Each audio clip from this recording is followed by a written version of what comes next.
I mean, I feel like an old man say, like, growing up with YouTube. Back in my day, we had YouTube poops. Back in my day, we had a 5-star rating system. Back in my day, we had this video about going to the zoo.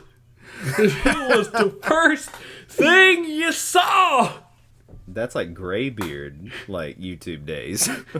Back in my day, we had this kid named Charlie, and he got his finger bit. That kid with the high-pitched voice. Lord.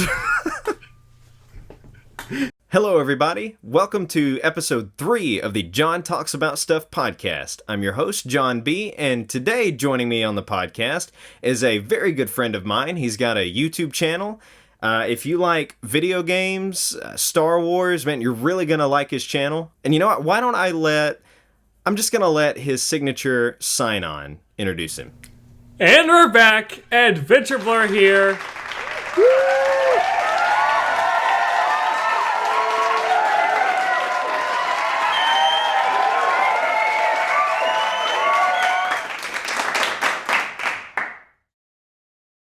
Did I do good? That's right. Today joining me on the podcast is Joshua, aka Adventureblur. And I'm here, text-to-speech man. And yeah, we're gonna talk about a lot of stuff today. We talk about YouTubing, just rumors we grew up with, gaming, a lot of Star Wars, a lot of prequel memes, because that's who I am for some reason.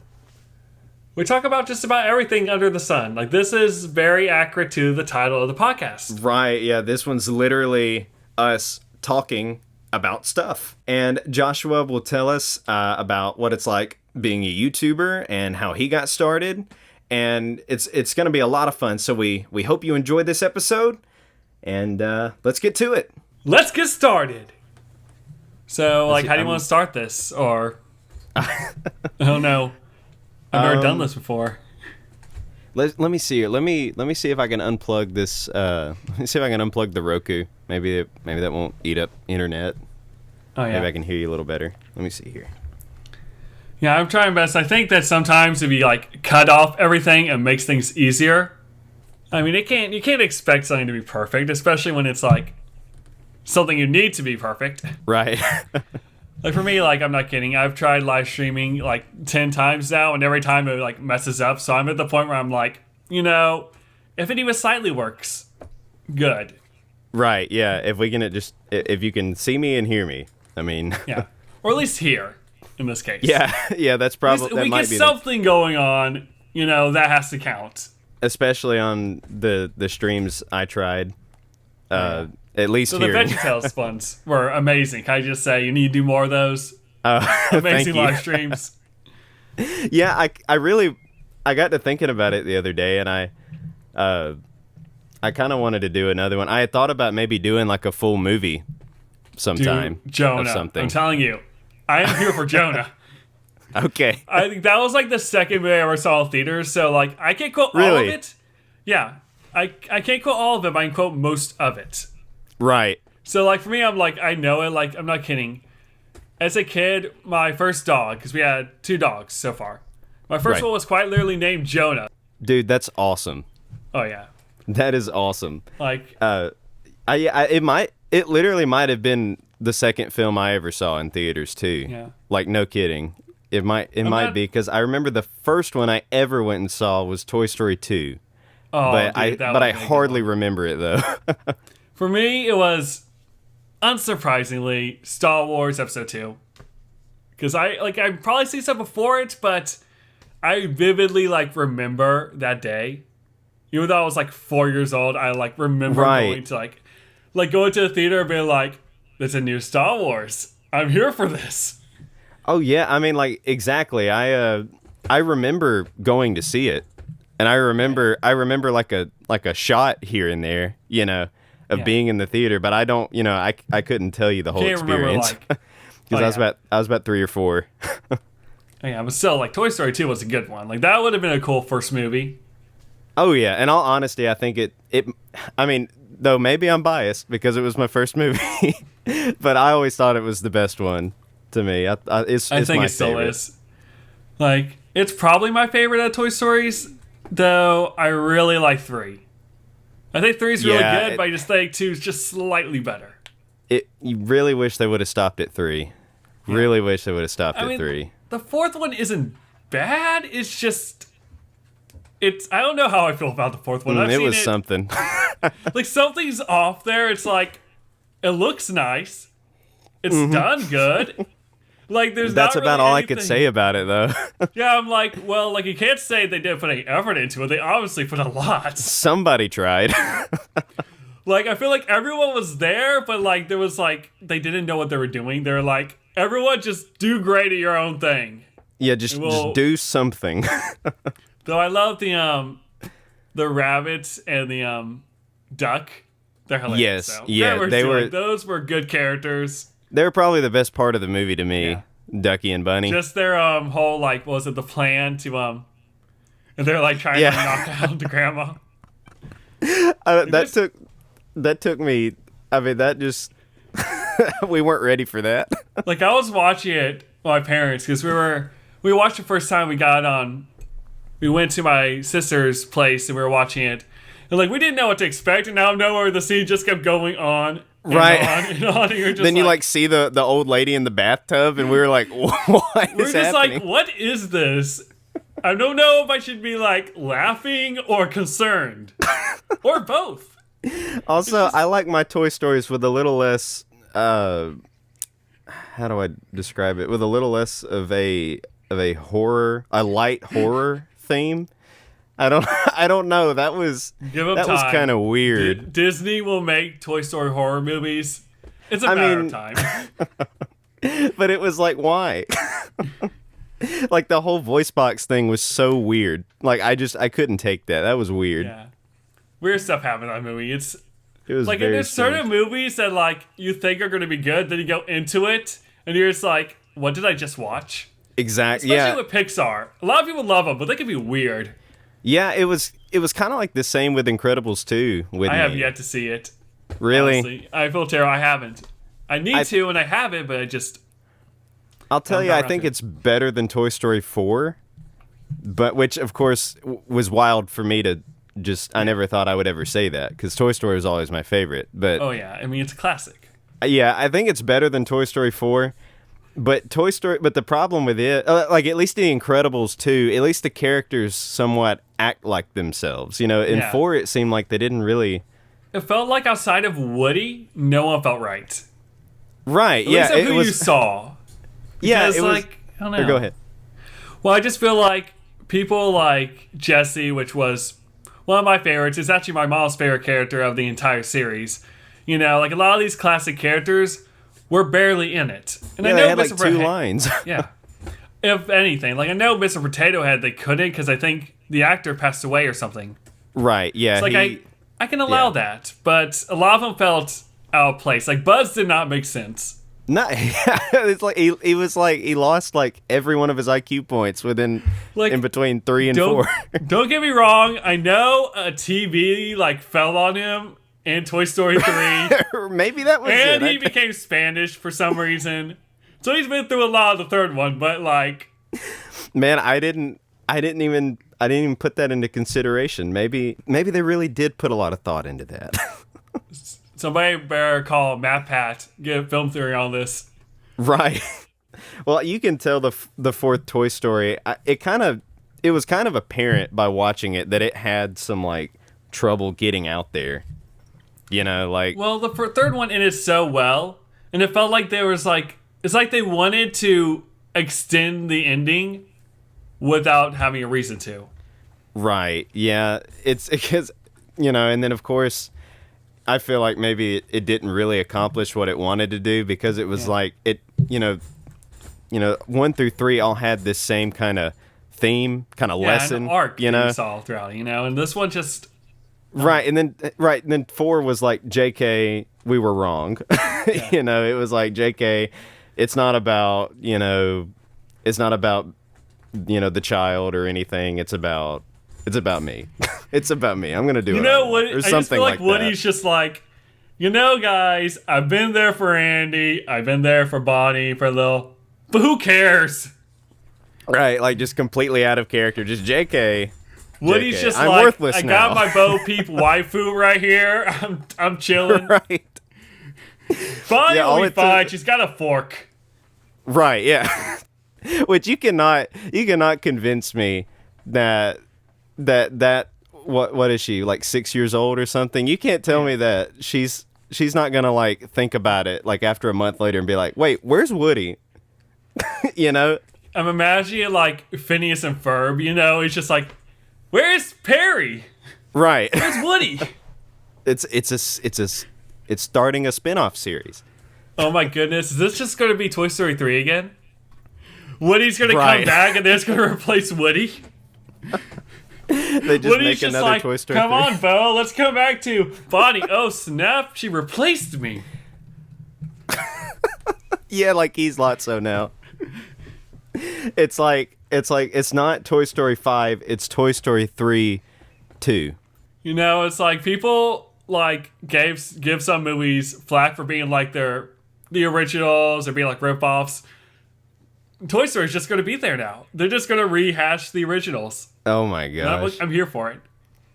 Well, now we have Will come to that Buzz be point. Stinky Pete now? Like, they just swapped. his IQ's places going now? down. He's just going to be Stinky Pete. Man, Stinky Buzz. bless. Well, I guess we can that was like our warm-up Oh, yeah, cast. we're giving them a little bonus, you know? Yeah. Yeah, I could I might can just like open up with that. Oh, yeah. We just start with this in-depth analogy of the Pixar. biggest missed opportunity right now is that we're not quoting the Madame Blueberry VeggieTales, just being like, allow us to introduce ourselves. We're podcasters. We neighbors. just got Yeah. here. That's good. Yeah, well, man, what are we doing? We didn't write a rap. We didn't write a rap for the intro here. Oh, man. We could just rip off the DK rap, just like change some lyrics. Can you come up with any off the top of your head? Not really. Maybe they're like finally one of here. like the knockoff DK raps that they have online, but that's about it. Yeah. Yeah, I know the high quality rips. The internet's a weird place, It's a so very I always strange find place. stuff and I'm just like, where is this from? Do we even and need why? context anymore? Oh, Like, there's should so I follow so many out of context accounts on Twitter right now. Is context canceled now? Who needs context? You know? I mean, who even needs it anymore? After looking at all these commercials, I've just learned sometimes context doesn't help. There's no helping it sometimes. It's just like you Right. see it and you're just like, the heck. Right, which by the way, that Smash Brothers one that you did is probably my favorite. That one That one had me rolling. a lot. I had a lot of fun with that one. Like that That was a w- lot of fun, and I worked so hard on that one. Can I just say there was so many things like I worked on for that one. Oh yeah, I could tell it. It really paid off. Yeah. I think it really paid I off. always try my best. I feel like everyone really likes this video, so I always go out my way to make them as like high quality as possible. Right. And then the rest of the content's just trash. But you know, at least we got some good in there. I disguised my I thought channel. it was a great video. You know, I thought it was a great video. yeah, it's just The part with is the part with the old lady and the what was it? Was it like sitting on a bird bath? The GameCube was or something. yeah, And she it was was just like, she like smacking Princess. oh yeah, Peach she's or like something. smacking that Princess Peach. Woohoo! and you cut to that Kermit meme where he's like, excuse me.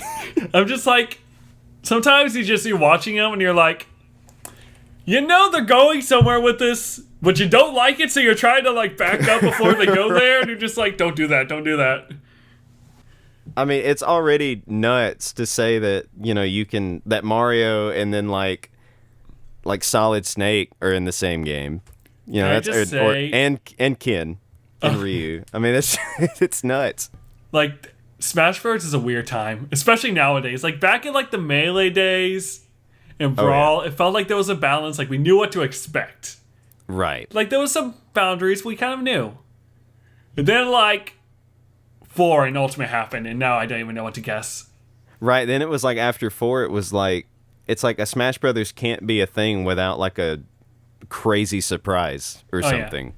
Yeah. Like, do you remember? We were totally content with Mario and Kirby and that be it, just the base characters. Oh, I remember the good old days when the Smash Bros. Rumors came around before, like, when you're too young to get on the internet, even though it's a thing. So you're just, like, hearing all the playground rumors about Smash Brothers. I remember when it came out on GameCube, and I remember when we found out that there were even just secret characters. Like, when we just learned that, like, oh my gosh, you mean there's more than just these guys? For some reason, the hardest one that we like to figure out how to unlock was Luigi for all of us. I don't know why we could not figure it out, but like it got like it was such a big deal that there were some kids that I knew that when they found Luigi, they wouldn't tell you how they did it. It's Mario 64 all over again. Right, and you gotta go to the fountain and like run around the circles 64 times because it's an Easter egg. No, right? To unlock Luigi in Melee, you first have to go to Great Bay, jump underneath the water as Mario 64 times. Then scream Eternal Star and jump out. Next thing you know, Luigi appears on screen and screams, "Let's go." My uncle works at Nintendo, he told me. It's a thing. That's exactly how I unlocked him too. Is real. That's how L is real. 2401. Whatever it was. See, I feel like I never grew up with those. Really surprised. I never grew up with those ones. That's a weird part. Like, I grew up with a lot of, like, all the rumors I grew up with were never online, it felt like. Because I even, like, looked into it. Like, I remember in Animal Crossing, the Grace the giraffe has a car in it that, like, you see, and there's a mini game where you, like, wash it off.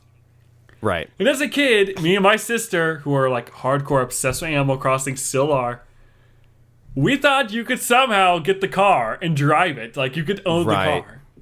Which would completely break the game. So I don't know why we thought that. There's, like, no evidence. But we were just like, well, the car's no, like, there. Stop signs. There's no road for you to go on. Oh, yeah. There's nowhere to go. It's like you could just run to the other side of your town in, like, 2 minutes. Why would you need a car? Yeah, already.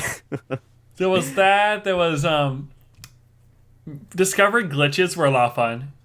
Like, there's a lot of, rumors and all from those. Like, I don't know. There was a lot. There was a lot of crazy rumors. Star Wars Battlefront, I played a ton. Now that game had some rumors. I remember one from when I was in, like, elementary school, like, right to be at middle school, because even, like, 2010 or whenever it was, we were still playing Battlefront 2 on the PlayStation. Right. One of my friends used to tell me that, like, in one of the stages, if you got, like, a jetpack character, you can fly up to the top and, like, hang out in the clouds and all this stuff or run around. And it was like this whole out of bounds glitch rumor. And I used to try so much and could never get it to work. And, like, it's crazy. I know, but how so much we thought existed about these games just weren't even a thing. Or, like, did. Because even in that game, he told me another one. And, like, because in Battlefront 2, they have space battles where you can, like, board ships, you can fly around. And if you're, like, a pilot at the beginning, you have to gain your ship. But he told me about a glitch that if you, like, land your ship just right before you fly out of your, like, Star Destroyer, you can jump out of the cockpit of your ship and walk around in space. And you can actually do that in the game. You really can? Yeah, I've done it. And it's so weird because, like, you can't do anything and you, like, you're breathing in space. Yeah. Oh, real quick, I remembered what one of the rumors was in Mario Sunshine. It was to ride a green Yoshi because for some reason he's not in the game. He's in the artwork. He's in all the artwork. Yeah. Right, but he wasn't in the game. So I remember I tried so hard to figure out, like, okay, there's like this hidden fruit that like turns him green. I just know it. And so I was looking all over for that fruit, and I asked my friend about it. I was like, is there a green Yoshi? Did you ever find him? And he was like, oh yeah, let me show you. Or it could have been an old YouTube video. And he was just telling me, like, you know, like, to get me excited about it. And then, like, he comes over and we play it, and he gets on Yoshi and jumps in the water. he jumps in the water He's like, and he "Well, it's turns green green, then?" and I was, yeah, and then he turns green, and it was like, see, green Yoshi. I was like, I see it. We can't be friends anymore, but I see it. You're just like, get out. Right, just get out. Take the game with get out. I'm trying to go to more gaming conventions and just conventions in general. We were, me and my wife were actually just looking at, like, there's this one convention that comes to Birmingham. Oh, yeah. Not Birmingham, England. Birmingham, Alabama. Keep in mind this part was recorded in early 2020. Every year, and it's, you know, it's mostly like video games and like like comic books and anime and stuff. Yeah. But you know, a lot of the times, like artists and animators and filmmakers will visit, and we got to looking, and you know, it really stinks that we didn't look this up before, because it's happening like, it turns out it's happening like this weekend. Oh, dude. But Jim Cummings and Rob Paulson are coming. Dude, and Jim I was Cummings like, would be what in awesome. the world? I know. I was like, that. Oh, I'm looking right now. In July, my Twitter page is going to be a mess because every year I go to Raleigh GalaxyCon. It's like the big convention around us. And this year, it's like they keep announcing cool people. They've announced Charles Martinet again. Oh, that's awesome. Are you going to get to... Oh, I'll do something. You going to make it a point to see him? Probably. I'll probably do it again. He was the first, like, celebrity I ever met, so I kind of feel like you gotta... Oh, really? Oh, yeah, that was... Okay, I didn't know... Did you tell me that you met him before? I'm trying to... feel like I might have. I have a Smash Brothers poster signed by him. I didn't know that. That's awesome. Or I'll send it to you, or maybe I we did. can, like, post it on the, like, video version of this. Okay, yeah, I'll put it up. Yeah, like, they announced him. They announced... I'm trying to think who else they announced. They announced one of the side characters, Wedge, which is, like, kind of obscure character from the original trilogy of Star Wars. But, like, for, like, old fans, it's a big character because, like, the old books. Right. And now it's like, this is the one that, like, I'm going to freak out about hardcore because, like, this is going to have me right in, like, young childhood feels. Right. The, like, main character of Star Wars The Clone Wars, Ahsoka, her voice actress is going to be there. Ashley Eckstein. Really? Yep. And That's I'm really I'm going to cool. freak out because I'm not ready for that. That's awesome. I feel like I'm going to, like, walk up to get an autograph and it's going to be like, you voiced my childhood. Sign this. Yeah, I kind of froze a little. I mean, I was trying not to, to just, you know, get all, like, just so starstruck that I can't even talk. But when we got up to Charles Martinet, I said, like 2 words. Oh, yeah, it's hard. I know. I was like... Talked to him when I did it, but it was, like, so hard. And, like, he's such a, like, wholesome person. And he's, like, talking to you. And, like... Oh, yeah. He's doing the voices of the characters. And you're just like, hi. Oh, I know it. And it was so cool though too, because there were like little kids coming up to him, and he would like do the voices, and they would be like, "What in the world?" You know, and it would freak. He's such a nice guy. Well, like, I always talk about Star Wars and the Clone Wars and all that, but, like, Hey, that's okay. if you ever watch it, there's a YouTube channel for Clone Wars Conversations done by the voice actor of Obi-Wan, James R. Taylor. And, like, it's the most wholesome, awesome thing ever. Yeah, because he, like, talks, like, does interviews with, like, other people in the cast, and they're just, like, the most wholesome people ever. They're just nice, really cool people. And you can tell they're passionate about it with the fandom. You know, like, it feels like there's a lot of toxicity in the world, online especially. It's like they're, like, the one bright spot. Like, anytime I'm annoyed with the Star Wars fandom, I just rewatch those videos, because, like, they always put me in a good mood. They're always just, like, a lot of fun. And, like, he's one that, like, James R. Taylor is someone I want to meet someday. I don't know if it ever happened, but I want to, because he's just awesome. That'd be really cool. Oh, yeah, but he's done a lot, too, so. We just got done watching... We just finished Phineas and Ferb. Oh, I need to rewatch that. The show. I mean, like, I had seen, like, so many, but I didn't realize how much of the last season I didn't see. That's my thing. I've never seen the last season. And I feel terrible because, like, I was such a hardcore fan. I know that was, like, my favorite show. Like, Yeah. I mean, that was on TV, you know, at the time. It was, and it's still one of my favorite cartoons. Yeah, it's so well it's such done. a good show. Like, as a kid, my dad, he used to have, like, a DVD, like, burner to, like, put stuff he recorded on TV onto it, which he would use for, like, sports games, because he does that a lot. He loves sports and all. Right. And, like, growing up, he would actually put those, like, Phineas and Ferb episodes to just renew on disc for me to watch. That's awesome. Yeah, I don't know how legal that was, but he did that. Well, it was personal use, so, Yeah. I mean, he did that for that. The Clone Wars, I have, like, the first 3 seasons of the Clone Wars all on DVDs. really? Yeah, I have that. That's I awesome. think my sister had, like, Avatar for a while on a DVD. I don't know where that is. Like, that was a lot. I just got done in the previous podcast, which I guess it's not up right now as I'm recording, but Oh, man, we're going to talk some spoilers up here.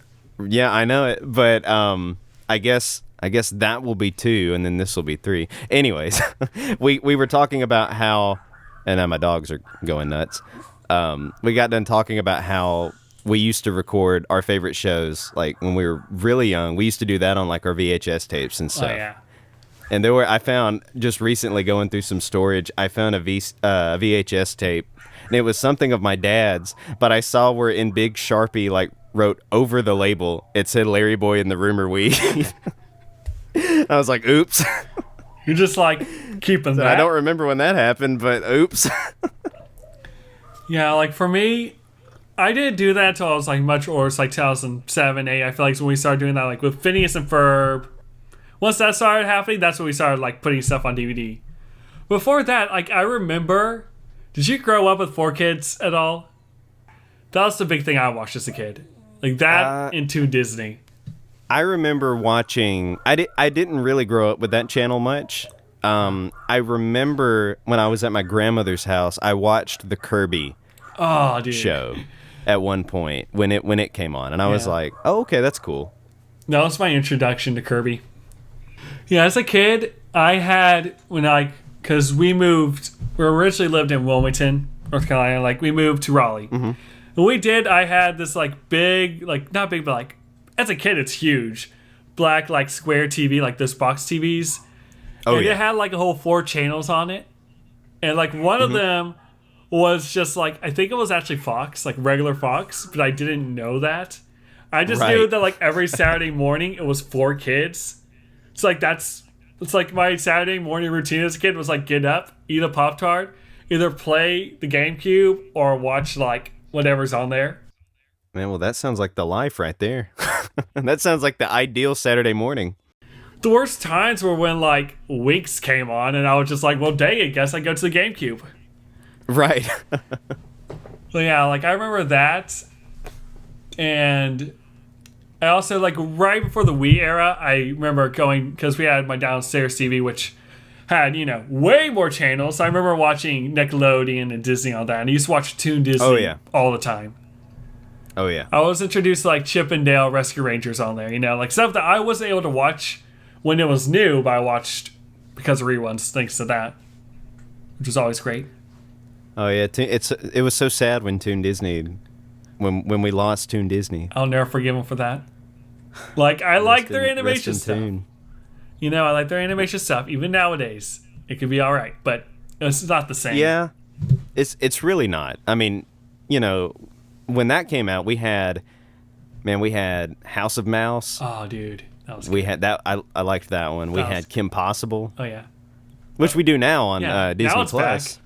I'm just sitting here waiting. I wake up in a cold sweat wondering when they're going to add Buzz Lightyear Star Command to Disney Plus. I was like, what in the world?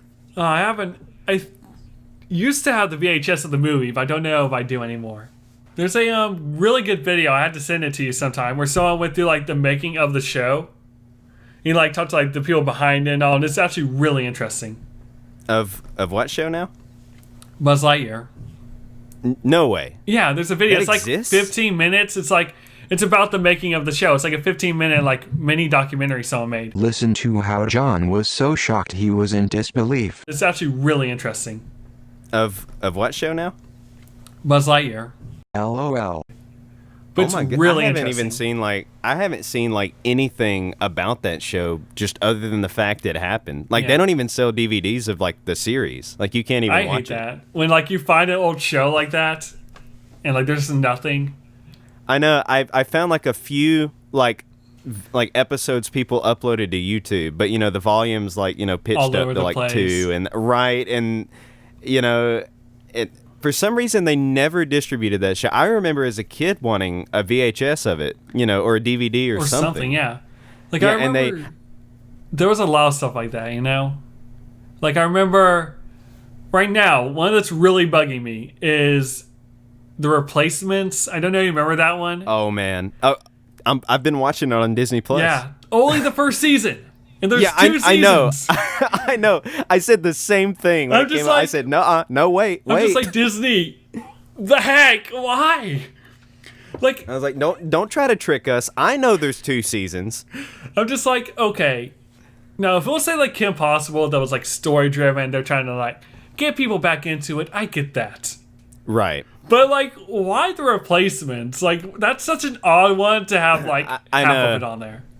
And especially, because I remember the second season vividly because it looked different when it came out. Yeah, they had an art change, like an art direction change. Oh, yeah. Like, the colors, if you noticed, I can put it on the screen, too.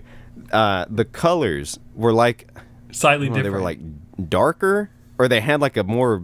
like reddish tone or something, but it was a slight art change and it was just noticeable enough. And I remember that specifically. So that's how I remember there was a second season. Oh yeah. I just remember it because like, it's like as a kid, you don't realize there's like seasons. You just like, it's just a continuing story. Right. It's like, I didn't know there was a second season until I looked it up because I don't know if it'll ever be made, but I was working on a video for it. Mm-hmm. Like I was writing a script, like it's barely even done, but I was working on one. I wanted to get the full picture. Like anytime I'm working on something like this, I want like the full picture. Right. And that was like, there's a second season and it's not on there. What the heck? So you're doing a video on The Replacements?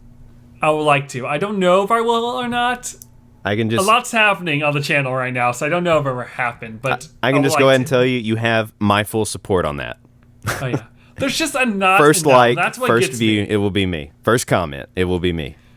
Like I've learned that anytime you think no one cares for a certain series or like there'll be no one there to watch it, that's when you probably got the most people. Exactly. It's when exactly. That's when people are like, no, wait, I love this. This was like my favorite thing. The VeggieTales videos, you don't expect a lot of people to care for it, but then it kind of blows up. In all honesty, I didn't think hardly anybody was gonna join that stream. Let's see how many. When I just went on, there were like 2 people waiting, and then it escalated to like 12. And I was like, "You're just people like." I was like, "This is awesome." YouTube's a weird place. It's hard. With all the algorithms and such. Oh yeah, well it's that and like. I don't know. I feel like last year was kind of a rough year for the channel. I feel like people are gonna like look on this podcast and be like, "No, it's not. It was great." But like for me, I just feel like I don't know. I was going through a lot though, so like I kind of allow myself to. But I kind of want to balance out what I'm making this year. Like I'm going to be much more consistent on like the quality and like what it's based on. So like I'm hoping. Well, I'll be right there to hit that like button. Oh, you better. Like. Dude, if I don't, I need someone to be there. I need to trick people into thinking it's good. So we gotta make a bunch of fake accounts, like it, comment. I'll make it. Comment the like you deserve more subs thing. Right. You can just kind of, yeah. We can really I'll just throw people really off discreet and be like Bond J. See, say like nobody's gonna notice. They're not even gonna notice. Yeah. I'll just flip the Bon Jovi or something, and now there's exactly. like, oh man, a celebrity likes this now. I really gotta like it. I'll just make a bunch of celebrity accounts, and I'll Keanu Reeves. Hey, this video is really great. Can't wait to like post on Twitter. Well, guys, it's official. My channel just got support from Danny DeVito. Exactly. Check that out. I'm just gonna be like. Yeah, Ewan McGregor, Obi-Wan, yeah, he loves my stuff. You should too. But The chosen one does. Everyone does, you know. Clowns will say it's photoshopped. I mean, I think we just came up with a great marketing strategy. Foolproof way of going viral. If anyone has a channel that they want to go big, if they have a small YouTube channel, this is how you do it. They should listen to this podcast. Yeah. And y'all want to know how to grow a channel. Yeah, y'all want to know how to, survive the algorithm and COPA and all that. Just make a bunch of fake accounts. Oh yeah. This is all actually bad advice. Don't do that. I'm going to title this episode How to YouTube 101. But then he didn't. Oh yeah. I'll have to remember. Because I obviously know how to. I know what I'm doing. Like, I just throw stuff out there and I'm like, that'll work, Maybe that'll work. That'll be fine. I mean, I used to have like a bunch, but they were when I just learned how to make videos and things, and some of them were my first attempts at animation, and those have long since been privated, and just haven't been revisited. Yeah, I got some lost media of my own. When I first They're started on the Lost YouTubing, Media Wiki right now. Oh, we gotta make a page for this now. Lost. But yeah, these old animations. When my channel started, I did Let's Plays where I quietly had the camera pointed at the screen and we just sitting on a chair beside it, and it was so bad. Yeah, those are gone and they will never be back. They are bad. So do you remember those videos that used to be on Machinima? Do you remember those? Machinima. That was a channel. It was called Machinima. Yeah. But I know the name. I'm trying to remember I feel like I've seen their stuff before, but I can't remember what. So used to, people would make videos. I mean, how do I describe it?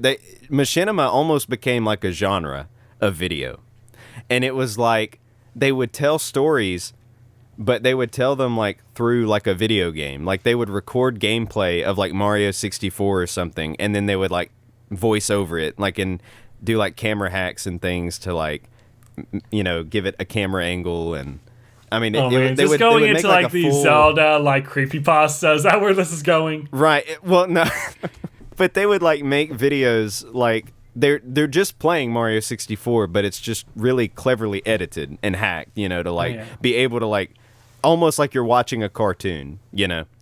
And they would be there's only so many characters in Mario, so they would copy and paste a Mario and hack it to where his hat was blue or something, and it's hey, it's another guy.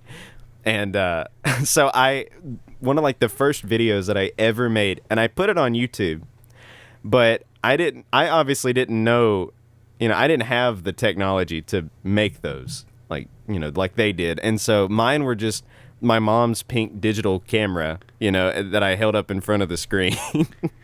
And I was but I wanted to do it. So I would record the gameplay and I would just talk for the character behind the camera while I'm playing the game. Well, early YouTube, you could probably get away with that. I mean, early YouTube, the stuff that went viral was Wild West. You get away with anything. Oh yeah, but that of course has been privated. When your channel blows up, I expect a reaction video out of that. To my first video ever. Yeah, that could be so clickbait. I mean, dude, we gotta grow the channel. Okay, well, that's YouTuber looks at old video, not clickbait. Cops were called. This is number 2 on the list. Oh, yeah. So it's Phineas and Ferb's list of how they're, they say, okay, we're gonna become pop stars. So here's the list of things to do. Make a stupid song, throw a tantrum, and have it played as elevator music or something. A one-hit wonder or whatever. Yeah, right. That's number 2 on our list. So fake a celebrity account to boost your channel, and then make a reaction video. That's number 2. That's I kind of want to do this now. Should we just make a channel just for this? Ferb, I know we're gonna do today. Oh boy. Imagine if you Phineas and Ferb was made nowadays. 10 years from when it started. Instead of becoming pop stars, they're gonna be we're gonna become YouTube celebrities. Right. Ferb, we're gonna make an unboxing channel. We're teaching others to do our job. We're just like, you guys, y'all who are listening, go make your channel, make the fake accounts, like, subscribe, do what is technically not approved by YouTube themselves. we promise unlimited Mario Party gameplay videos. Unlimited power. Have you seen the video where the guy exposes this like black market on YouTube where they've made like they've made like thousands of dollars by just making like an unlimited amount of Mario Party gameplay videos? Have you seen that? I've seen the video recommended to me, but I don't think I've seen it. I'll have to send it to you because it's a doozy. it's a hoot. Like, who would think of that? That's my question. I You would just be like, gotta- who's like, I need money quick. Just Mario Party. Right. I don't.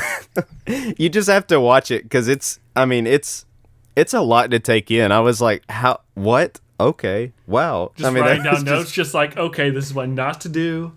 This is what to do. Right. Oh man. I don't know what people were thinking with like, how would you make money off of Mario Party? I think I mean, unless if they're you're like gambling. tricking the algorithms or something by uploading constantly or something like that. And so like if they keep having videos uploaded like that or something like that. Oh no. YouTube algorithm's a mess anyways. So, It's something about how they're just tricking the system into like, because they make so many videos, it'll get recommended to different people or something. Oh yeah. It's really weird. I don't know how to explain it like that guy did. Swanky Box, that's who did it. Oh yeah, I watched his channel. I actually watched a video earlier of his. Like the game mystery ones I always really enjoyed where he like talks about like mysteries he grew up with. Oh yeah. Love those. Yeah, because it kind of brings us back to like what we were talking about earlier. Yeah, Just all because the like different that's rumors it's and fun things. to grow up that way, and like you don't have that anymore. It feels like all the rumors we have nowadays are just like this game's going to be announced instead of like what's in the game, what's not. Right, yeah, we know everything about it, and then if there's something you're not sure about, you can just Google it, and then there it is. That's why, like, I don't know about anyone else if they ever do it, but for me, whenever I get like a new game, I go out of my way to avoid the internet when it comes to that game for like a month or two until I beat it. Right, yeah, Just because like I don't want anything spoiled. I don't want anything like. I want to kind of go back to being a kid with it. I did the same thing when Mario Odyssey came out. I tried my hardest to avoid, because I remember somebody tweeted, they were like, warning, somebody is spreading a screenshot of the last boss fight, do not, or the last level in the game, do not Honestly, get the on boss fight Twitter. was like the best part of the game, so I mean like, why would you do that? I know, that I was like, you have no humanity.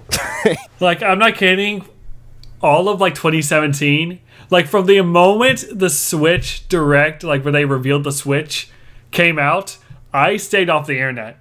Really? Like I wasn't really a YouTuber yet, so like I could get away with it back then. I was like, I'm not on the internet. I did watch YouTube videos and then got on Twitter. I stayed off until like December or January. Right. No spoilers for Splatoon 2, which also great. Honestly, I didn't have anything. The only like major game that I think I've kind of dealt with some spoilers is Ultimate, but I'm also not really playing that for the story, so I'm not too stressed. Yeah, same here. I got on YouTube one day and it was recommended to me. The Mario Odyssey boss fight. So it was like right before it came out, I saw Bowser with a mustache and was like, oh, forget it. I was like, just forget it. What bugs me about it is that like they know what they're doing. They get the game early and they're like, oh yeah, we're gonna spoil this. Oh, it was one of those. Why do that? It was one of those evolution of Mario boss fight videos. I've got recommended some weird stuff. It's always like weird memes, Right. Like, I don't know. It's always weird. It's always like out of nowhere stuff. Like the Hotel Mario VeggieTales animations you sent me that time. Those are beautiful. Those are a masterpiece. Man, Someone put time into that, and I love it. Shout out to you, whoever made that. You're braver than I am. One that I watched a couple of days ago was I got recommended. Still to this day, I don't understand why it's a thing, and I love it. But someone took like Revenge of the Sith of Star Wars, and like the opening, like the scene where like Obi-Wan and Anakin are captured and they're like brought to like the main area and all. Right. But they swapped out Obi-Wan for Shrek. Like just quite literally video like clips from Shrek. Oh, the just one. like I'm just like, you put time to like cut out and green screen Shrek, but I still understand why you spend time on this. It's one of those doing the wrong thing for the right reason. I don't know. It's one of those videos I'm watching and I'm like, I feel like I should hate it because it's so low quality. But I'm more mad that I didn't think of it first. It's one of those. It's one of those chaotic good things. That's chaotic good in the chart. Hard, like past chaotic good is like it's beyond chaotic good. It's its own level, its own thing. And that It's level we should just officially name it Shrek. It's just like there's Shrek level good, Shrek. Lawful good, chaotic good, Shrek 1 Shrek. Kenobi. Like threat level Shrek. I'm just like, you know what? I gotta support my fandom in the worst ways possible, you know? I Sometimes it's like, you gotta do what you gotta do. You gotta make sure the fandom remains terrible. You gotta contribute. You know, because people are like, you know, Star Wars basically bad, but I'm like, you haven't seen this yet. Which, I mean, I just recently got into the series. And so I haven't really I haven't encountered any of the fan base of Legend. I have not. Like it's like they took this, any of it's that. like they gave sometimes like they're wrong. Sometimes there are great fans. There are some amazing people there. Look at like the 501st Legion, the costume group that like goes to hospitals. Great people. And like that's not to say everyone there is bad, because I don't want people to think, oh, I hate fandoms or whatever. They're great, but like it can be rough. But that, I guess I can really be with any fandom. Oh, of course.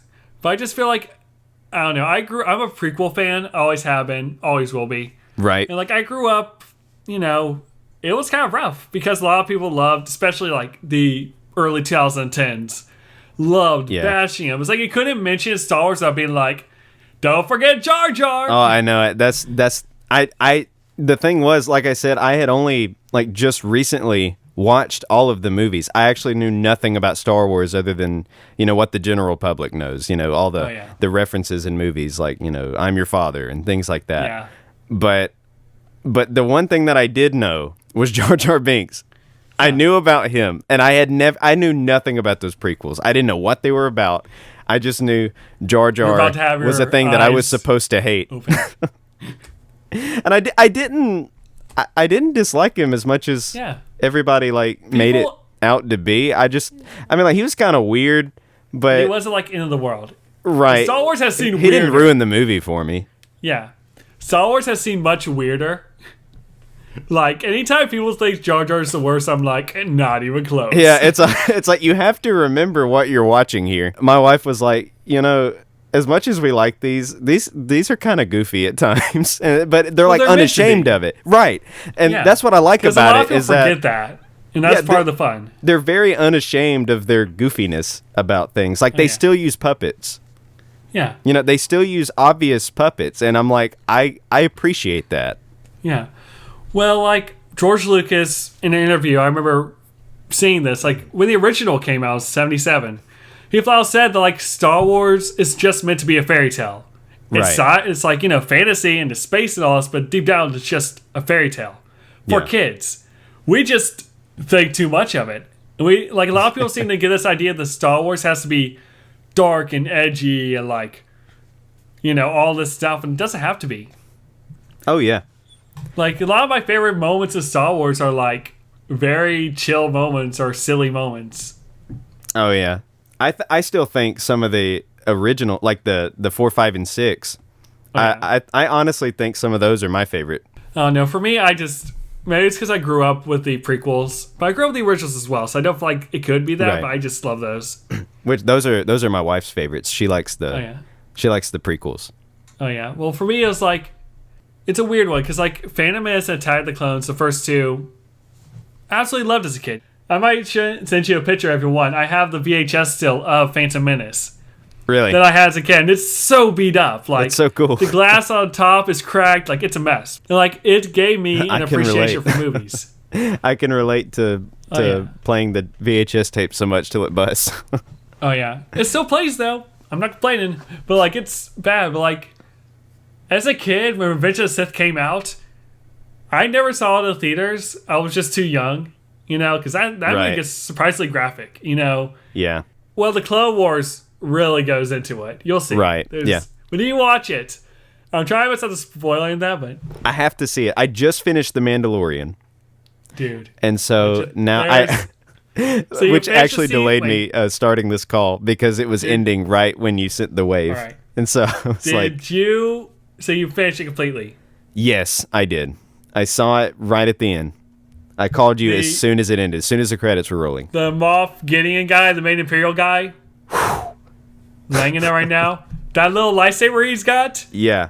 It's important. I don't know how much of a scream that was, but it's very important. Oh yeah. Like, because it's huge in the Clone Wars and in Rebels. It's so important. It is?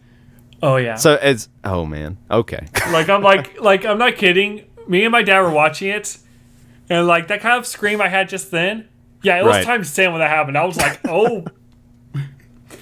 Man, it's one of those things you don't expect to see in the show or in the movies. You know, that's the thing I love about Star Wars is you're getting more of that. Oh, yeah.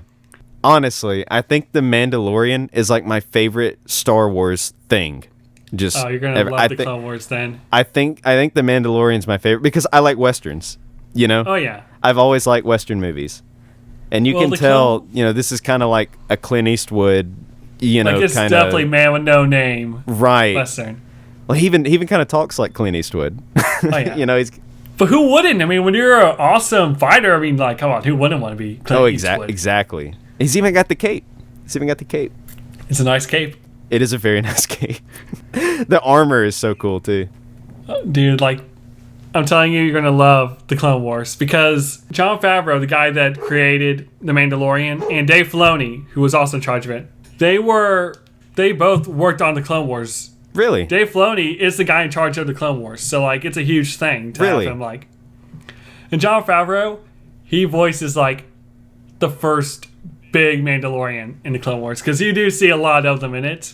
That's really cool. And I'm trying my best not to spoil what happens in the Clone Wars, but all I gotta say is that he's awesome in it. And then, like, I don't want to spoil things because so much happens, and I'm like, same way with my sister. She's about to watch the Clone Wars. I'm just like, so much is going to happen, and I don't want to tell you. Yeah, I'm a Star Wars noob right now, I guess, because I still haven't seen the Clone Wars. I mean, I've probably moved up a rank, maybe, because I've seen all the movies now. Yeah. And I've seen The Mandalorian. Well, it doesn't matter. You know, it doesn't matter, like, rank. As long as you're a fan and you enjoy it, I mean, you're a fan. Oh, yeah. There's no gatekeeping, really. But, but maybe to some. The Clone Wars is integral. Because you get, in the Clone Wars, like in the prequels especially, you get the idea that Anakin becomes Vader very much like, oh, he's Vader now. Yeah. And that's, like, you do have reasons in the movies, but, like, in the show, it delves into it so much more. Like, you get all this backstory for, like, Jedi in it. You get, like, it sets up why the Empire becomes the Empire the way it does. So is it supposed to take place, like in the middle of the prequel movies, or? Yeah, so, like, Attack of the Clones, the one where, like, Anakin and Padme get married and all that. Mm-hmm. It starts, like, maybe a month after that happens. It's like it goes through the entire Clone Wars that it's, like, based off of. It's like you see Anakin and Obi-Wan become those heroes you hear about. So is he more of a good guy, Anakin? Oh, like, yeah. he's pretty much a good guy throughout this whole series? For the most part. He has his moments, but yeah. Well, yeah, he's got to have the little foreshadowing moments, but... Well, like, deep down, he's a good guy. He's a very conflicted guy. Right. Overall, they did a great job with it. And I'm so ready for this last season. It's going to hit me hard. Yeah. That's going to be cool. I mean, I can imagine it's especially going to be cool for someone like you who, grew up watching it, and now, they're going to finally conclude it. Well, like, I knew what was going to happen anyways, because in 2014, I think it was, where, like, the show first ended, they had a panel at, like, San Diego Comic-Con did they just tell you? Yeah, they talked about the ending. They didn't go, like, extreme details, but they told the gist of the final story. I guess they just think it was thought. Gonna happen. Yeah, I guess they just thought it's over, so we might as well just tell you what's happening. Yeah, and like, but it's cool that you get to see it now. Yeah, well, like, there's been hints here and there as well. Like Rebels show right after Clone Wars, really good as well. You see a lot of like characters from Clone Wars return, and there's a lot of references to the finale. So it's like they knew what they were gonna do, but they didn't have the guts to show us because they couldn't. Yeah. So seeing it like finally go down, it's gonna hit hard. That's gonna be cool. And it's not a spoiler, but at least I don't have to wait that many years to see the ending. Oh yeah, I've been waiting here for like 7 years. But the very last season's episodes take place during Revenge of the Sith, so during the last prequel movie. That's really cool. So that'll be really cool to see how like they do it, because it's like I know what's going to happen already, and like I know the gist of how it's going to go down. So like I already am like preparing the tissue boxes. Oh man, I needed some tissues watching the end of the Mandalorian. Like, I mean, gosh, I wasn't prepared for that. I was watching it and I was like, can't cry, I'm about to record a podcast. I was like, oh my gosh. Oh man, like that and Rebels, they both hit me so hard. There's episodes. Man, Quill was my favorite. He was like one of my favorites. I couldn't take that. I have spoken. He spoke. Yes, you have, man. Yes, you have. And the droid. The nursery droid. The former like bounty an droid first. Yeah, the former bounty now, or then at the time, nursery droid. I just love all the memes online where it's about him like self-destructing every 5 seconds. It's like we laughed back then, but now we just cry. I know. Well, at the beginning of the show, it was just like, anything that went wrong, well, time to self-destruct. And I was like, I mean, could he not have stayed to help them fight? And then... Yeah, a lot happened in that season finale. Like, but that's what Star Wars does to you. I mean, they make you like a character, and then expect to care, and then you get hit hard. Exactly. They make a character that you'll like. They're like, somebody's going to be attached to this character. Okay, now let's get rid of him. It's like, oh, you're in trouble in Clone Wars, because that's like the entire show half the time. It's like, oh, you like this character? There you go. Why do we watch these again? I don't know.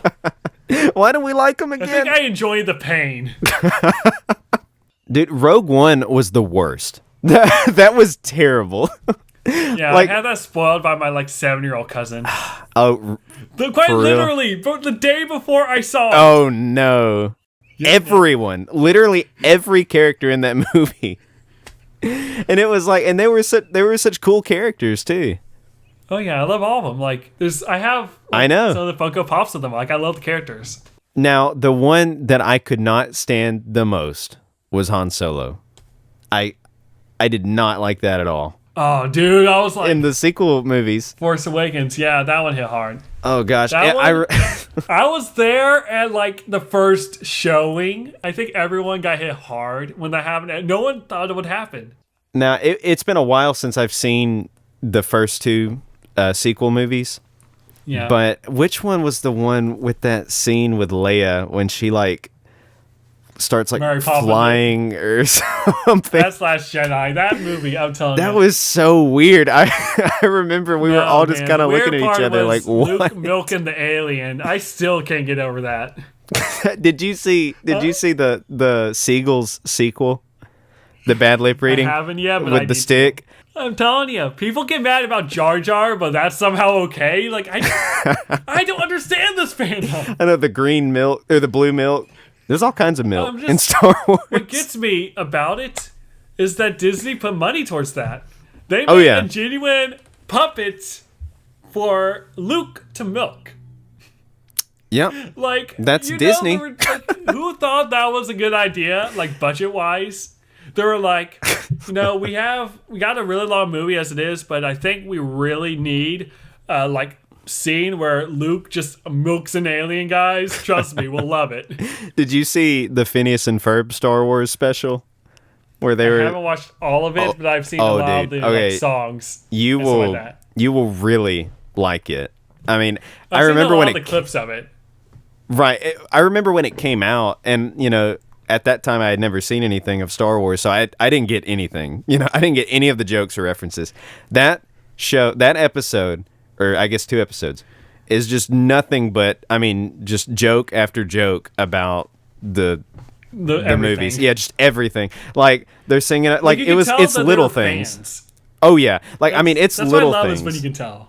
If I'm not mistaken, Swampy Marsh said something. He's one of the creators of Phineas and Ferb. He said something about how he had saw the movie in theaters. Like, I don't even remember how many times, because he said it was such a huge thing. Like the first one that ever came out. Yeah, my dad did, and he talks about it all the time, like seeing that. Yeah, he said he watched it like so many times. But they sing something about living, like how great it is to live on Tatooine. and eat blue ice cream or something like that. That song, I love the in the Empire one that Candace sings. Yes. Every time I play Star Wars Battlefront 2 online, like the new one, you just gotta sing. I get out the Empire, I play that song every time. Man, they should make that canon. I'm just like, I'm marching to the beat of conformity. Or like how they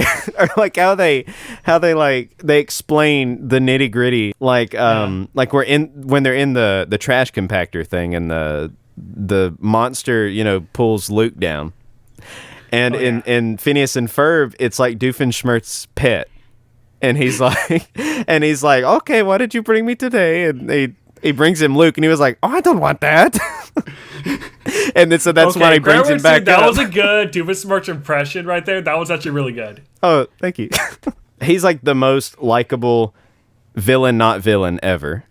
Like I just. He's not bad. He's misunderstood. Okay. Right. Hey, like Vanessa says at the end of the show. If you have, I don't want to spoil it, but if you've seen it. Yeah, I haven't seen yet. She was like, Dad, you're not even a good villain. You're just this like really good guy who tries to pretend to be evil. I was like, yeah, that pretty much sums him up. So there's something I gotta send you the video, because it changes the way you watch the original trilogy. Okay. There's back in like 2011 or something, I think it was. Mm-hmm. There was a bunch of comics that were released that was called Tag and Bink. And it's quite literally a parody of all the 6 of the original Star Wars movies, where it's like 2 random like people like somehow are the cause of everything.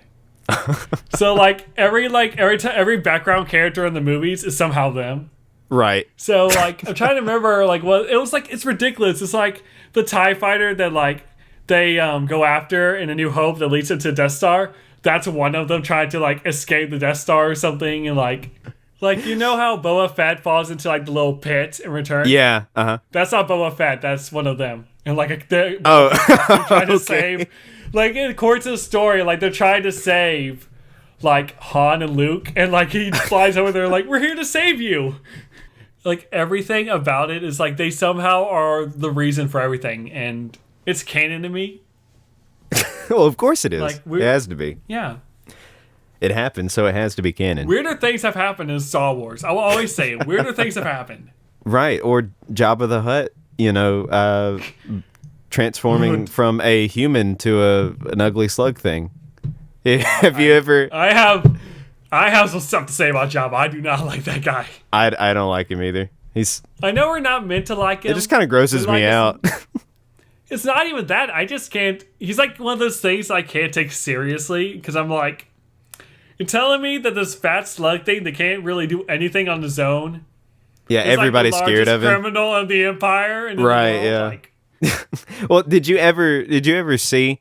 I mean, I'm sure you have. Somebody brought it up to me. They showed it to me, but like how in the original cut of was it 4? In New Hope, where he was where he was a human. Yeah, because originally he was meant to be like Chewbacca type of thing, but they never finished it. And then they like, just CG over them in the special edition. Yeah. Yeah, I thought that was wild. How he was just, and you can like look up the scene too. It's on YouTube where he's just he's just a guy. He's just like, oh hey. He's the guy that got him, he was just like, can't wait to see this new one. I heard my character's back. He's like yeah, he's like, oh sweet, they made a special edition of that movie I was in. At least I got to be with Carrie Fisher for a little while. He's like oh. Nothing about that character makes sense to me. I see him and I'm like, I don't understand Jabba. He bugs me. Every time I see him, it's like, wasn't there something about Vader too that was like a similar situation where like the guy who was playing him wasn't the voice of him or something like that? Yeah, the original guy wasn't the voice. I can't remember his name, but like I know it's like something Spade. I feel like I could be wrong, but man, yeah, but that it guy got was dubbed done over wrong. by James Earl Jones of all people. So like I feel like I would be okay with that, But like imagine you're sitting with your family and you're like, okay, here's my big starring role in this huge blockbuster. The big bad guys. I'm the villain, guys. Check it out.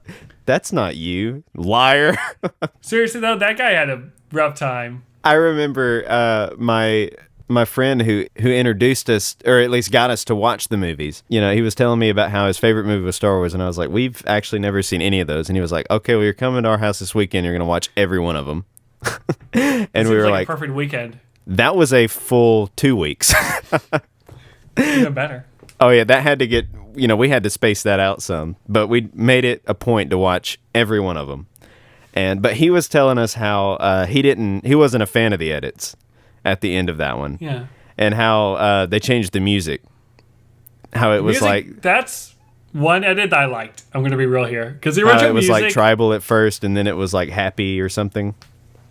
The original music was, in my opinion, terrible. It's just a bunch of kind of Ewoks chaotic, singing. Tribal. It's just a something. bunch of Ewoks singing, and it's so weird. It's like this is meant to be, at the time, it was the finale of the saga. Like this huge finale, yeah. And then they're like, let's throw in some teddy bears singing.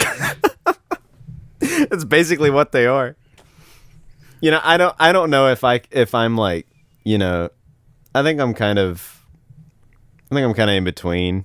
I don't really think I have an opinion on which one's better, the original or the new, because, all I knew was the new. Because I had never seen anything before it. New ones. I do own, I got it a while back. I'll send a picture out now. I have the original VHS of the original Star Wars from like, when it just said Star Wars. Yep. Really? New Hope. That's so like awesome. Before any of the edits, like I got that. It was like $15, but I was like, I probably won't find that anywhere else. Where'd you get it at? If you don't mind me asking. At an antique store, and hey, there's your flea market find for this episode. Oh yeah. Oh dude, I've seen some weird stuff at flea markets.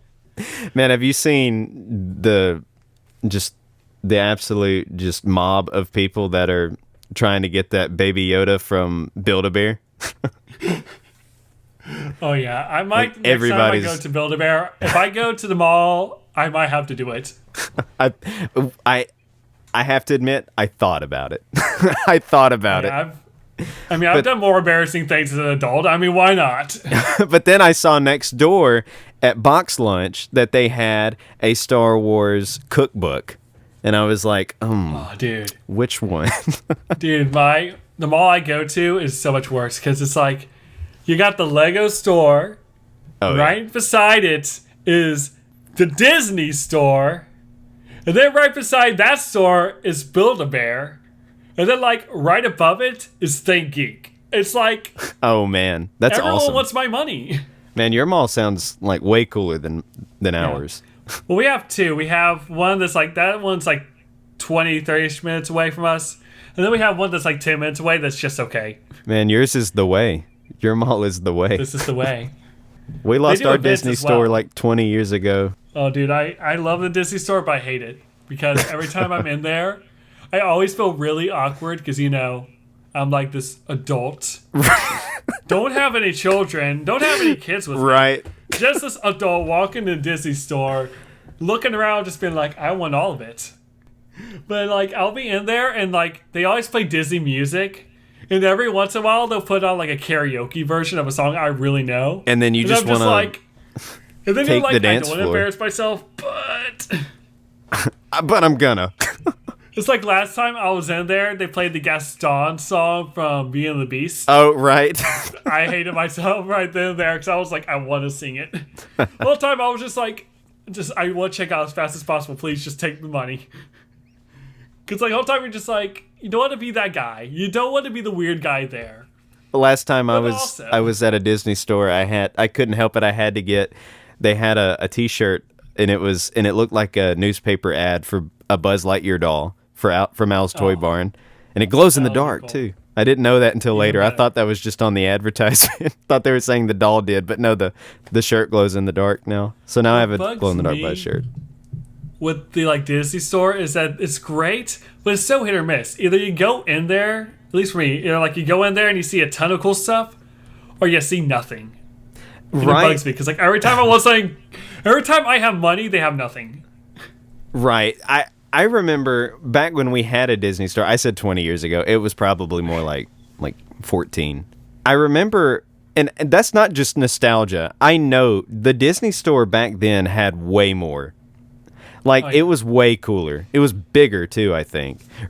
I don't know if you remember it, but were Disney stores back then, weren't they like darker? Like it was darker in there, and they had like these like lights and everything. Do you remember like animatronics at the front? They had like Mickey Mouse and them like moving around back and forth. Yeah, and they were like spinning around or something. Yeah. Yeah, like playing piano and all. Yeah. And they had this huge projection screen in the back, and they had like, I remember the first thing I would do is I would turn right, because as soon as when you walked in and turned right, there was all the Toy Story stuff. Oh man. And then in the middle later on was the Phineas and Ferb like shirts and things. And I remember when Phineas and Ferb blew up because I think we got rid of it, but we had like the music CD from the first season. Man. And like a bag from the show and like all this stuff we got from there for like dirt cheap. Let's see here. I had a Perry alarm clock at one point. Where is it? I need this in my life, dude. As soon as I find it, I will put it on my desk, and it will be there for everyone to see in the next video. Dude, does it have a fedora? Yes. The fedora is what you hit the snooze. Even better, because I was like, that would be a great accessory. They were just like, fedora sold separately, because who would buy that? I would buy it. Yeah, right now it's just Perry the Platypus, but then when you buy the fedora, it's Agent P. I also, can I just say I love how in Toy Story 1, Sid's this terrible person, but you see him again in the third one as like the trash guy. And he's just trying to live his best life. Yeah, and he's still wearing a skull shirt, like... Bless his heart. I want his backstory. Give him a movie. Yeah, I think he deserves... Him and Al from Al's Toy Barn, they need the spinoff. I gotta see what happened to the Chicken Man. He'll be... They make that movie, it'll make some bucks. Exactly. That can be their tagline. Thank you. Somebody had to do it. If you didn't do it, I was about to. I still don't understand why Disney hasn't taken advantage of Toys R Us going out and just make all the Toys R Us buildings out Toys Barns. Oh man, it's so easy. We're literally giving Disney just money, just free money. Disney needs to hire me, okay? They need to hire us. They really should. If Disney's watching, listen to this man. He knows what he's talking about. Oh yeah, I mean, what could possibly go wrong? Like that, genuinely though, like it's probably not the best idea, because if I was in charge of Disney, it would just be like, we're only making Star Wars movies. Every movie is just Obi-Wan.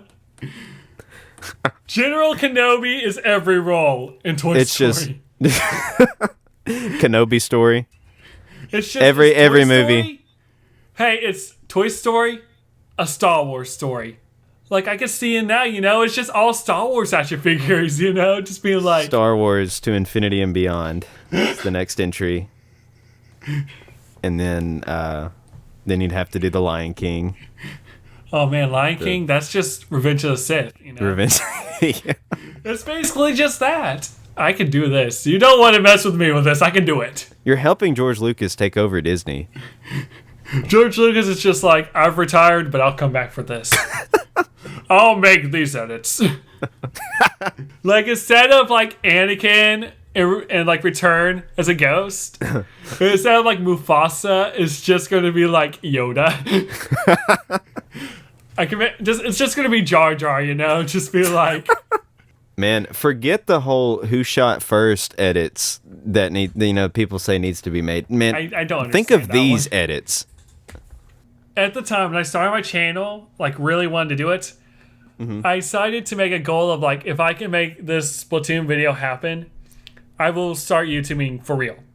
That's cool. And I made it happen. That was like my determination, because like at the time I was going through a lot. Because like I haven't talked about much, because I don't know why I haven't, never have, but I quite literally started YouTubing because I became a type 1 diabetic in like 2016. Like I was just diagnosed with it. It's not saying I can control, but like what happened was, it was like 2 days after my birthday, and my just wasn't feeling right. My mom had like one of those, blood meters, so you can like check, see what your sugar, blood pressure is, whatever. And like all it said on there was that my blood sugar was high, which is like the worst sign ever. So like we went for a walk, and I came back and it still said that. So I had to go to the hospital, and it just turned out my pancreas just stopped working. And oh no. Yeah, I feel like it's just like there's a lot of technical stuff. I feel like that I don't like understand. It's a long story, but yeah, I was diagnosed like for like a week after my birthday. I was in the hospital, and like throughout that time, I was watching YouTube, because I quite literally got my computer for my birthday, because it was like a graduation gift, really. Yeah. Because it was my senior year, mind you, so like it was a great time. Right. But I was like rewatching, of all things, Beta 64 live streams he did. Yeah. Just because like I watched his channel to death. I always loved his channel. Yeah, like, I enjoy him too. But like that was like the moment where I was like, I want to be a YouTuber, because I was like, he doesn't know it, but like he helped me through a lot. So like after that, I was like, okay, I want to do it. I want to kind of like do that for others in a way. So like a month or so passed, and then like it was like April, because my birthday's in March, and like the next month there was an old like flea market, like antique store we go to. It's not here anymore, unfortunately, but like they had a Dreamcast and Sonic Adventure 2, and it was really cheap. It was like $50 for both, I think. It was like dirt cheap. Wow. So like I got it, and I went home and quite literally was like, you know what, I'm gonna make a video on it. Why not? So like that's how I recorded that first Sonic video. It's trash, but I did record it, and like I started doing it, and then like I eventually learned about other things to like improve my channel. Like I got a Blue Yeti mic for $50, even though like they're $150 by a miracle. Like I thank God for that one, genuinely, because like those are good mics like, too. It's like, oh yeah, like it was like this. It's like everything aligned for me to be a YouTuber. It felt like, but it was like I wanted to learn how to be good at it. So for me, making the Splatoon video was like how I learned to be a YouTuber. Like that was a challenge. Was like, okay, can I script a video? Can I get game footage? Can I, research? And like that was my first video. Like it was quite literally a lore video on Splatoon. It's not that great, really, but was that your first continuity check video? Yeah, technically speaking, I would say it is. Yeah. Wow. It was August of 2016, I think it came out. It was like the month after the Final Splash Fest of the original. Gotcha. And like, because like I remember it, because like I talked about it in the video. I was like, yeah, that just happened. I was talking about these sunken scrolls in the game, where it's like all the lore bits you get in the main like campaign. Yeah. So like that was a tough video. Like I still have all of it on my computer. Like most of my other stuff I put on like a terabyte when it comes to over videos, but like that one I still have on all of it. I have everything of it on my computer still, that I can't like go back to it just to see how bad I started, to see where I've come, I guess. Well, I mean, you got to start somewhere. Yeah, it's great, because like you go back to it and you like, I feel like every YouTuber does this before they start, but like you start off and you're like doing like the whisper takes when you like record a video. Exactly so, like, what you're talking about. So it's like you're doing like ASMR or something. You're just like, hey guys, Adventureblur here. Today we're talking about Splatoon. I like Splatoon, and we're going to start doing stuff with Woomy. Let's go.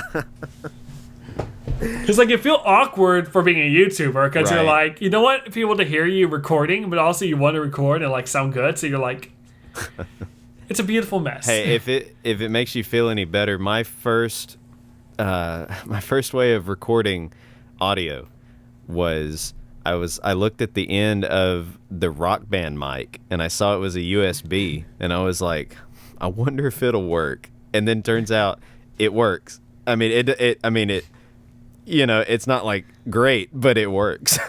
And so I used the Rock Band mic to voice over these cartoons that I would make on my channel. But this was, years ago. Those are, like I said, they've long been since privated, but yeah, so I use that. And there's with the Rock Band mic, it's not a quality mic. So the whole time, all you hear is just all the there's no all the like pop noises. It sounded just like this, and it was like I have a pop filter, mine still does nothing. I remember having like when I first started, I would have like not breakdowns, but very close to breakdowns, just because I need to get like one line right in a video, and every time a pop would happen or I would just butcher the line. I just left them. I just left them. I thought it was just so cool that I was dubbing over a cartoon character and I could make it work. So. Oh yeah. Well, I hope you all enjoyed this episode of the podcast today. Thank you so much, Adventureblur, for joining me today.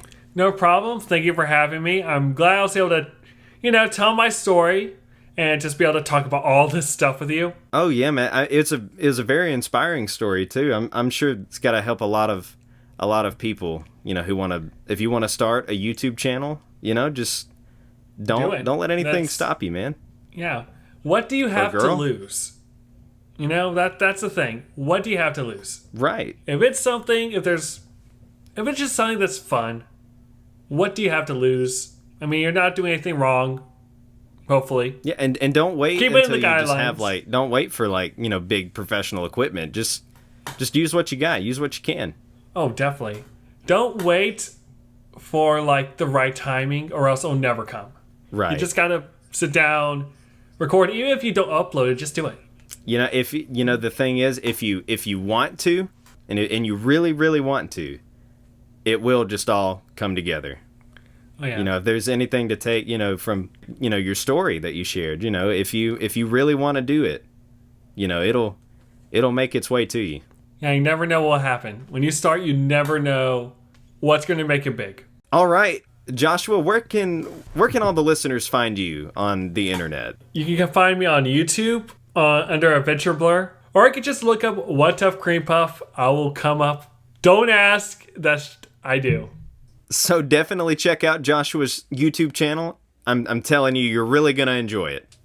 I'm also on Twitter. Yep, @blur_gamer. Gamer Pro. MLG. 360. No scope. Oh yeah. Something swag.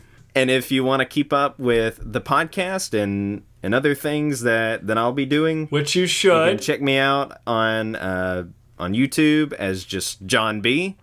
Or youtube.com/Wounded Chicken Studios. I'm on Twitter @JohnB_WC. You should check out his stuff. Thanks, man.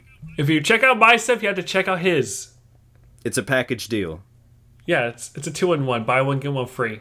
Except even better because you don't have to buy either. Exactly. They're both free. So this is better than a BOGO, See? guys.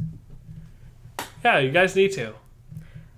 You can also follow me on Instagram @JB_Wounded Chicken. You get the YouTube, Twitter, Instagram sold separately. And if you have a question, a suggestion for a topic, or a special guest, you can send me an email at johntalksaboutstuffshow@gmail.com. It's a mouthful of an email, but it exists. Do not use this email to just send all your spam there, okay? You know who you are. I don't want to join your secret society. I just want you... We'll see you guys later. Thank you for listening. We'll see you next time. Later. Bye. Bye-bye. See you later. Sayonara. Shalom. May the force be with you.